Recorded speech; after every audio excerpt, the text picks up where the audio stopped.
কানাডায় ভক্তদের তোপের মধ্যে পড়েছে সাকিব আল হাসান। বিস্তারিত থাকছে ভিডিওতে। সাকিব আল হাসান কিছুদিন আগে গ্লোবাল টি-20 খেলতে গিয়েছিল এবং সেখানে যে সে প্রথম ভালো না করলেও মাঝখানে অনেক ভালো পারফরমেন্স করেছে ব্যাট এবং বল দুটিতেই।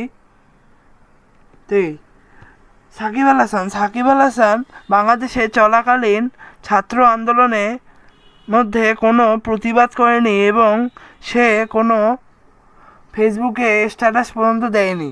সেই কারণে বাংলাদেশি ভক্তরা তার ওপর অনেক ক্ষিপ্ত হয়ে আছে। গত 2 দিন হলো বাংলাদেশ থেকে পদত্যাগ নিয়েছে প্রধানমন্ত্রী শেখ হাসিনা, তখনও সাকিব আল হাসান ছাত্রদের পক্ষে কোনো কথা বলেনি। সেই জন্য রাস্তায় বার হওয়ার সময় কানাডায় মার খেলো সাকিব আল হাসান। তবে আপনার কি মনে হচ্ছে, সাকিব আল হাসান কি এই কাজটি ঠিক করেছে?